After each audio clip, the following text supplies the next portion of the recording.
Building the life you want, the practical guide to achieve anything. Introduction. This book was born from my desire to have a simple yet practical guide that can be applied to any goal and make it a reality. A masterfully crafted blueprint that can be used as a base for making any dream real. And I am not talking about wishful thinking or visualizing and hoping that the things will somehow come into existence, because I don't believe in thinking without action. I am talking about doing the necessary steps to accomplish any goal in a smart and efficient way. I feel like this kind of book was missing from the personal development niche. It's easy to talk in abstract terms and hope that the audience will catch up the clues. But how about some clear and simple instructions, in black and white, that any person can apply them regardless of their previous experience? That is the purpose of this book. This book was written with simplicity and efficiency as their main ingredients. I removed all the fog of numerous success principles and ideas and wrote for you the simplest and most practical guide that you can start applying it since the first chapter. This book doesn't promise you results without action, but it definitively helps you know exactly what actions you need to take to achieve everything you want faster than you could think possible. Your life is yours, and like anything else that belongs to you, it can be built the way you want. As long as you can imagine your dreams, you can make them a reality. The power is in your hands. You have all the cards, you just need to play them well. This guide will teach you how. That doesn't mean you can't change this plan and adapt it later to better suit your life and needs. You can certainly do that if you want. Yet this will be the base start of your master plan. When you are starting to bake cakes, it's better to start off using someone else's recipe and master it before making your own. It's like you take all my experience that I gathered from these years of writing and working as a life coach and you build from there forward. Act in spite of fear and give yourself a chance to live your dreams. It might be the best decision you have ever made. Don't forget that if you fail, it means you are trying, and if it's hard, it means you are on the right path. I don't think it's an accident that you are reading this book. Your internal high achiever calls out on you to build a life that you and your loved ones will adore. You answered that call and you are ready to roll up your sleeves and make it happen. For that, I applaud you. To your success. Chapter 1, Clean Your Life. Before you start something new, you first have to clean what is already there. When I talk about goal accomplishment, I like to compare it with setting up a garden. Because we are creators in our lives, therefore anything that is worthwhile, it must be created. We build the life we want, not find it. Exactly how we build a beautiful garden. If you have a piece of land and you decide one day that you want to make a beautiful rose garden, but you never worked before on that soil, will you find it clean and ready to plant a new crop? Definitely not. It's going to be full of weeds and bugs, and it must be cleaned before you can start planting something beautiful in there. Because weeds and bugs don't need to be taken care of to prosper. They grow and spread automatically. In fact, we have to fight these invaders, so they won't devour our crops. It's the same thing in life, in all areas possible. Some good people tend to say childishly, I haven't done wrong to no one. I never hurt anybody. Why these bad things happen to me? The bad things in life won't ask you questions. The disasters won't investigate if you are a good person or not. All it needs is enough neglect so it can grow properly. You don't have to intend to get overweight, to be broke, or to be single. These things happen automatically if neglect is involved in those areas. Just because you are a nice guy or girl, it doesn't mean that weeds and bugs will just give you a pass. No. They are going to invade your lands as soon as you neglect it a little bit. The evil never sleep. Now, I don't say this to scare you or something. But I want us to be real with each other, and understand that if we don't have good habits in all areas of our lives, that means something bad is already installed there. If you are not working towards your dreams or something that excites you, I can already tell you are wasting time on something. If you don't watch your health and what you eat, I can already know that you have health issues waiting around the corner. If you don't watch your bankroll and if you don't try to grow your income, I can already say that either you are bankrupt or on the way to become. If you don't build a beautiful relationship with your soulmate each and every day, or try to find the right person for you, then I can already know you are heading over being single. Not because I guess or because I say this is what you deserve, no. It's simply because I understand now the consequences of neglect. Just because you don't get a heart attack as soon as you drink that soda, it doesn't mean it's not going to happen if you keep it that way. If we open our eyes and accept the responsibilities of the life that is not pleasing us right now, we can start making changes. In every area that we don't progress in, it means we are getting behind. I can assure you that as soon as we neglect just a little bit the gardens of our lives, the bugs and weeds are right there to take them. But how exactly does this metaphor translate to our lives? What exactly means to clean your life? It means that we must identify and eliminate bad habits that we have in every area of our lives, regardless of the goal that you want to achieve. We must identify where do we neglect, and we must swiftly start to clean all the unconscious but destructive behavior. You might say that the area of your goal that you want to achieve is towards excellence. For example, if you have a professional goal like making more money doing what you love, you most probably already take care of this part of your life. It won't surprise me. But here is what we sometimes fail to see, and it becomes fatal: it's all linked together. If you are neglecting your health and your relationships, in this case, I can promise you that the disaster spreads even over your finances. Especially the quality of our relationships strongly influence everything else in our lives, because we are emotional creatures. You can't also prosper without a good healthy body. The bottom line is that we have multiple areas in our lives that are important, and they are all linked together. If you neglect even one of these important areas for you, it's going to affect the rest of them. That's why cleaning your life sounds so scary, and I understand it is. That's why a lot of people don't do it. It's easier to say, oh, watching TV all night instead of something that helps me progress isn't that bad. It's just a small thing. Or he will forgive because I gave a cold shoulder. It's just a small gesture. And you would be right to think so, regarding the fact it's a small thing. Still, you would be wrong to think that it doesn't matter. Because it does. It all matters. Especially the small stuff matters, because it's so easy to get drift towards disaster without even realizing. We are what we repeatedly do, like Aristotle said, but the idea is that it's more powerful than we can imagine. Yes, the small things take time to build up, to compound together. Even so, once they build it, the effect is huge. This is not only valid for bad things. It's also the key to success. Small disciplines practiced every day yields tremendous results. When you see someone succeeding, is not a huge event that just happens to become a reality now. You just see the effect of small, apparently insignificant disciplines repeated day in and day out, that were constantly practiced, sometimes even for years before the effect will show up. Now that we clarified the fact that small stuff matters and neglect leads to disaster, let's get real specific about the things you need to watch and clean in your life. The thoughts and emotions you practice. The quality of your relationships. The habits that you have. Thoughts and emotions. Since you were inspired to buy this ebook, I will assume you already know the importance of our thoughts. We are and become what we think about most of the time. Exactly like we program a computer. Like that saying, garbage in, garbage out. It also works on the good side, good in, good out. Whatever we input into our minds on a daily basis, it becomes our reality because we believe it reality. Therefore, you must clean every negative thought that you used to have. It's a false premise that our current society is trying to enrich, that we somehow don't control our thoughts. I was watching a video of a very popular influencer on Facebook the other day, which name I don't want to mention because I don't consider him a good example anymore, and he said something like, you don't think, you just sit and thoughts come to you. And it is true, if you neglect to control your mind. The brain is made to think, it's an automated process.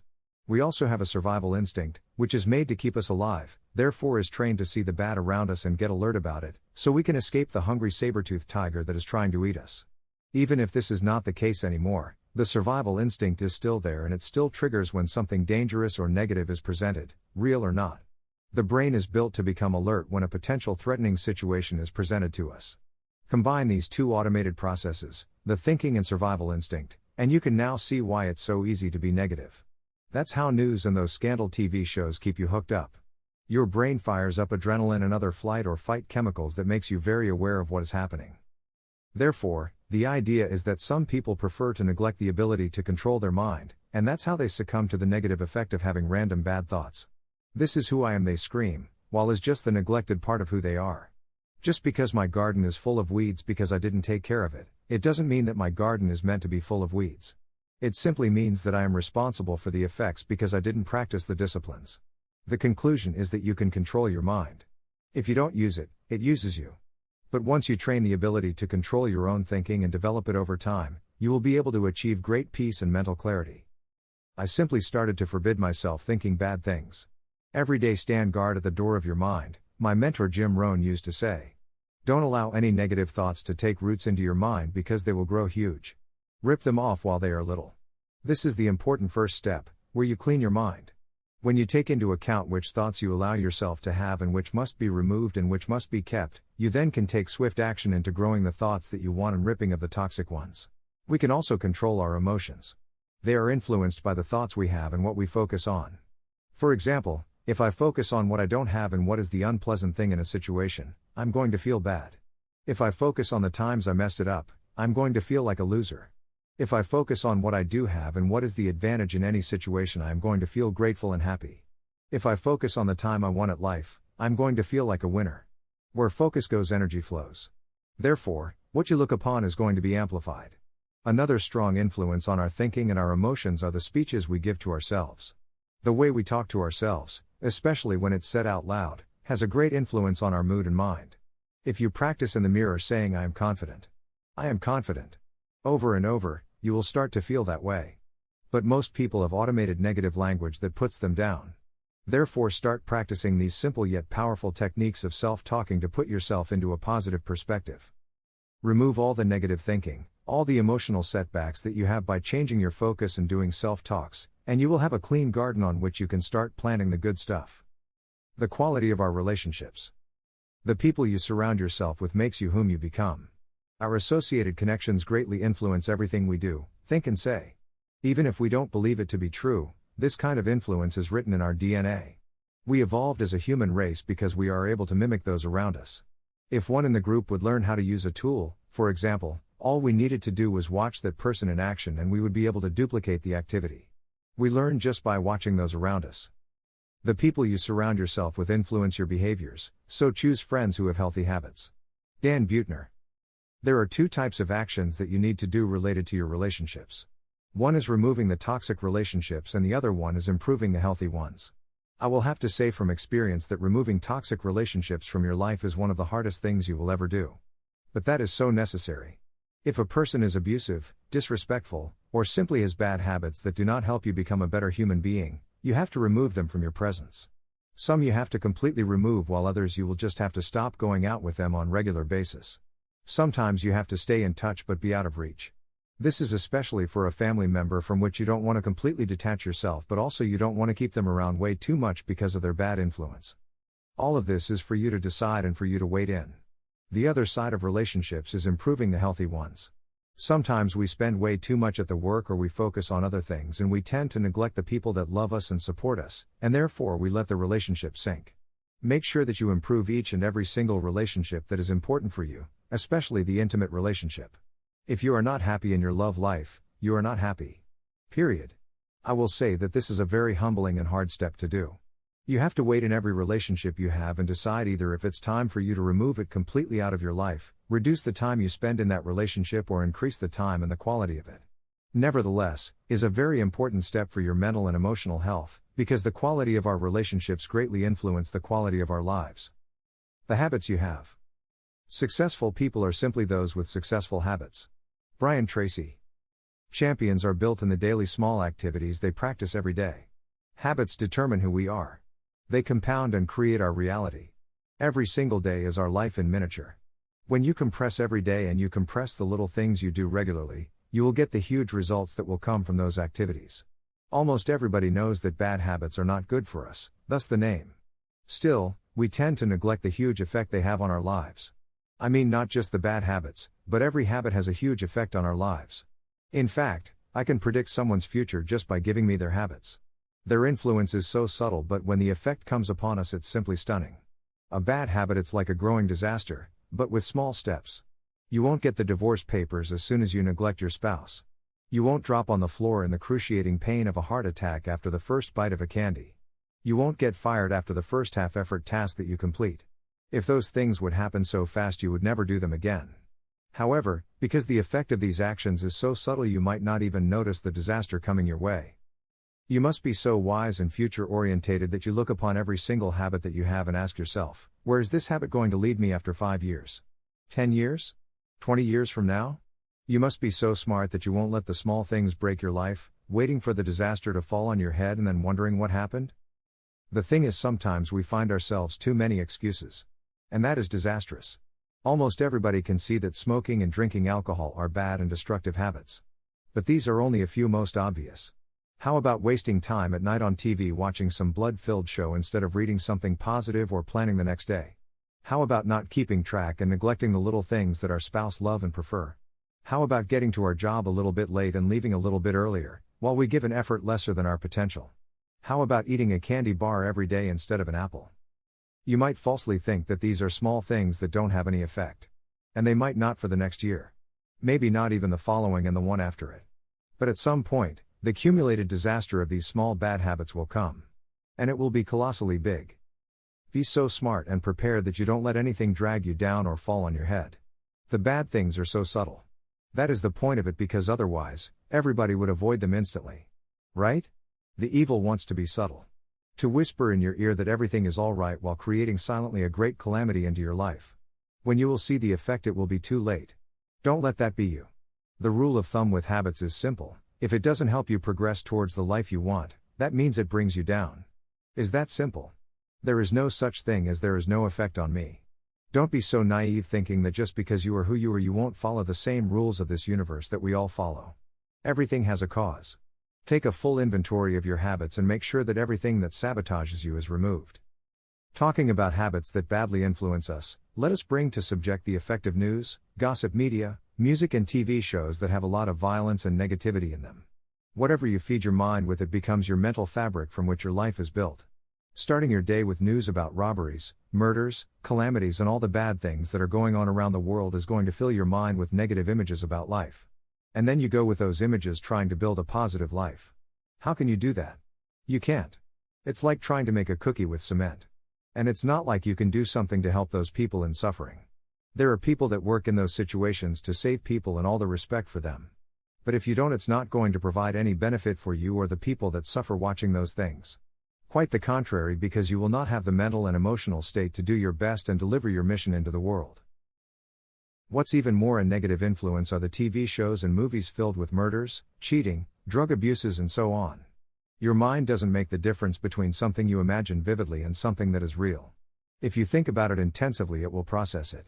I stopped watching TV a long time ago and my life exploded in positive change.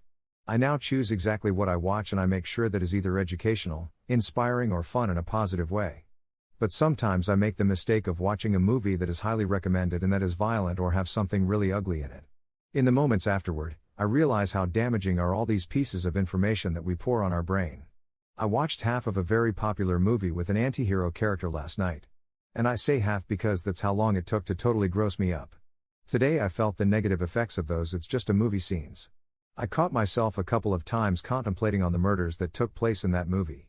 I basically had to go on a positive mental diet today and watch some Jim Rohn videos to be able to clear up all those horrific images. These things are attracting our attention because violence, sex, and dangers release adrenaline into our brain, like I mentioned before. It's a basic instinct. Still, if you keep pouring junk into your brain day in and day out, you are going to have junky results. Conclusion. Before you start to achieve great things in life, make sure you clean everything in it.